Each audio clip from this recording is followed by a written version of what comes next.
Assalamualaikum warahmatullahi wabarakatuh. Alhamdulillahirabbil alamin.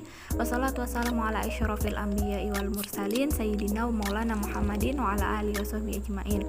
Puji syukur kepada Allah Subhanahu wa taala karena berkat limpahan rahmat taufik hidayahnya juala sehingga kita dapat kembali bertemu atau melaksanakan perkuliahan pada hari ini.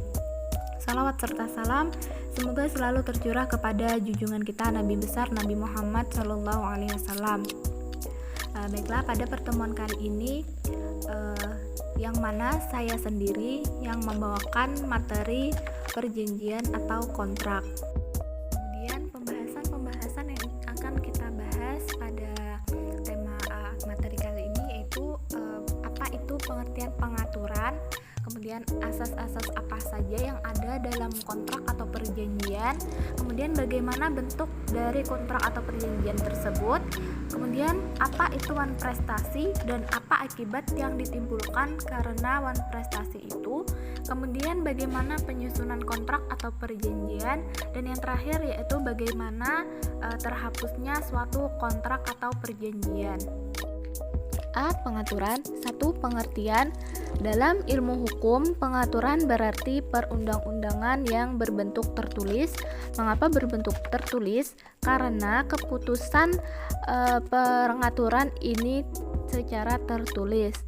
Peraturan perundang-undangan ini dibentuk oleh pejabat atau lingkungan jabatan yang mempunyai wewenang membuat peraturan yang berlaku mengikat umum. Peraturan perundang-undangan ini bersifat mengikat umum, namun tidak dimaksudkan harus selalu mengikat semua orang.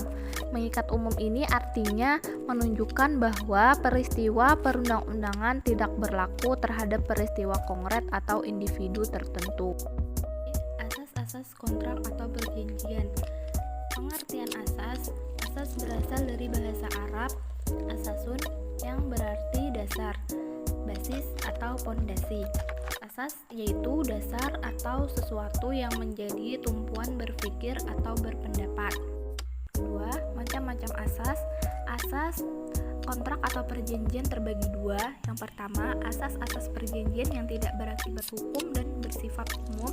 Dan yang kedua, asas-asas yang berakibat hukum dan bersifat khusus. Pertama, asas-asas perjanjian yang tidak berakibat hukum dan sifatnya umum. Ada asas ilahiyah atau asas tauhid, yang mana setiap tingkah laku dan perbuatan manusia tidak akan luput dari ketentuan Allah Subhanahu wa taala. Kemudian, asas kebolehan. Asas ini merupakan kebalikan dari asas yang berlaku dalam masalah ibadah.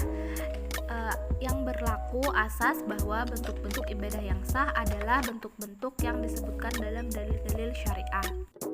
Yang ketiga, asas keadilan. Dalam asas ini, para pihak yang melakukan kontrak dituntut untuk berlaku benar dalam mengungkapkan kehendak dan keadaan, memenuhi perjanjian yang telah mereka buat, dan memenuhi semua kewajibannya. Yang keempat, asas persamaan atau kesetaraan. Dalam melakukan kontrak, para pihak menentukan hak dan kewajiban masing-masing didasarkan pada asas persamaan dan kesetaraan. Tidak diperbolehkan terdapat kezaliman yang dilakukan dalam kontrak ini. Tidak membeda-bedakan manusia berdasarkan perbedaan warna kulit, agama, adat maupun ras. Yang kelima, asas kejujuran dan kebenaran. Jika kejujuran ini tidak diterapkan dalam suatu kontrak, maka akan merusak legalitas kontrak dan menimbulkan perselisihan di antara dua pihak tersebut. Yang keenam yaitu asas tertulis. Suatu perjanjian hendaknya dilakukan secara tertulis agar dapat dijadikan sebagai alat bukti apabila jika di kemudian hari terjadi persengketaan. Yang ketujuh yaitu asas itikat baik.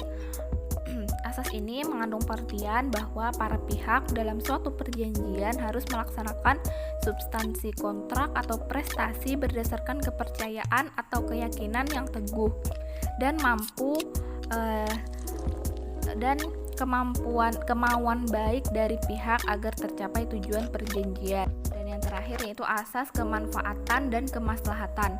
Asas ini mengandung pengertian bahwa semua bentuk perjanjian yang dilakukan harus mendatangkan kemanfaatan dan kemaslahatan, baik itu bagi para pihak yang mengikat diri dan perjanjian maupun bagi masyarakat sekitar. Kemudian asas-asas perjanjian yang berakibat hukum dan bersifat khusus. Yang pertama ada asas konsensualisme atau asas kerelaan, yang mana asas ini merupakan asas yang menyatakan bahwa perjanjian pada umumnya tidak diadakan secara formal, tetapi cukup dengan adanya kesepakatan kedua belah pihak yang merupakan persesuaian antara kehendak dan pernyataan yang dibuat oleh kedua belah pihak. 2. Asas kebebasan berkontrak. Islam memberikan kebebasan kepada para pihak untuk melakukan suatu perikatan. Bentuk dan isi perikatan ini ditentukan oleh para pihak sendiri. Apabila bentuk dan isinya disepakati, maka perikatan tersebut mengikat para pihak yang menyepakatinya dan harus dilaksanakan segala hak dan kewajibannya. Yang ketiga, asas perjanjian itu mengikat. Asas ini berasal dari hadis Nabi Muhammad yang artinya orang-orang muslim itu terikat kepada perjanjian mereka, kecuali perjanjian yang mengharamkan yang halal atau menghalalkan yang haram. Yang keempat, asas keseimbangan prestasi. Maksudnya adalah asas yang menghendaki kedua belah pihak memenuhi dan melaksanakan perjanjian. Kemudian yang kelima, asas kepastian hukum. Asas kepastian hukum ini terkait dengan akibat perjanjian. Dalam hal ini, hakim ataupun pihak ketiga harus menghormati substansi kontrak yang dibuat oleh para pihak. Sebagaimana layaknya sebuah undang-undang, mereka tidak boleh melakukan intervensi terhadap substansi kontrak yang dibuat oleh para pihak. Yang keenam, asas kepribadian. Asas kepribadian ini merupakan asas yang menentukan bahwa seseorang yang akan melakukan dan atau membuat kontrak hanya untuk kepentingan perseorangan saja. Oke, bentuk kontrak atau perjanjian. Bentuk-bentuk kontrak atau perjanjian terbagi dua, ada kontrak tertulis dan kontrak lisan atau kontrak yang tidak tertulis. Kontrak tertulis adalah suatu perjanjian yang dibuat oleh para pihak dalam bentuk tulisan. Sedangkan kontrak lisan yaitu suatu perjanjian yang dibuat oleh para pihak namun hanya dalam wujud lisan saja. D. Wan prestasi dan akibatnya. 1. Pengertian dan akibat wan prestasi. Apa itu wan prestasi? Wan prestasi berasal dari bahasa Belanda yang artinya pasti buruk.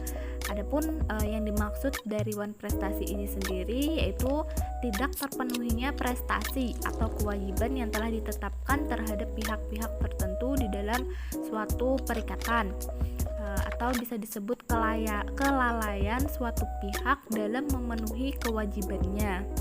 Kemudian apa akibat atau hukuman bagi seseorang yang telah lalai dalam tugasnya atau wan prestasi tadi, yaitu yang pertama, dia akan dijatuhi sanksi berupa membayar kerugian yang diderita oleh pihak yang rugi. Yang kedua, membatalkan atau memutuskan perjanjian lewat hakim berlaku untuk perikatan timbal balik. Yang ketiga, membayar biaya perkara apabila diperkarakan di depan hakim. Dan yang terakhir yaitu memenuhi perjanjian jika masih dapat dilakukan. Jadi jika suatu perjanjian atau kontrak itu masih bisa berlanjut, maka wajib untuk memenuhi perjanjian tersebut. Penyusunan kontrak atau perjanjian. Pada dasarnya, penyusunan kontrak yang dibuat oleh para pihak berlaku sebagai undang-undang bagi mereka yang membuatnya. Dengan demikian, kontrak yang dibuat oleh para pihak disamakan dengan undang-undang. Kemudian ada beberapa hal yang harus diperhatikan ketika ingin menyusun suatu kontrak. Yang pertama yaitu kewenangan hukum para pihak, yang kedua perpajakan, yang ketiga alas hak yang sah, keempat pilihan hukum, yang kelima penyelesaian sengketa, yang keenam pengakhiran kontrak, ketujuh bentuk perjanjian standar. Kemudian sebelum kontrak itu disusun, ada 4 hal yang harus diperhatikan oleh para pihak. Yang pertama yaitu identifikasi para pihak, penelitian awal aspek terkait, pembuatan memorandum of understanding, dan negosiasi. Memasuki tahap penyusunan, draft pertama membuat judul kontrak, pembukaan, pihak-pihak dalam kontrak, latar belakang, isi, kemudian penutup.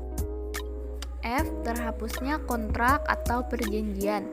Terhapusnya suatu kontrak atau perjanjian ini sudah diatur dalam bab 4 buku 3 KUHP pasal 1381, yaitu pembayaran, penawaran tunai disertai dengan penitipan, pembaharuan hutang, perjumpaan hutang, percampuran hutang, pembebasan hutang, musnahnya benda yang terhutang, pembatalan dan kadaluarsa atau lewat waktu.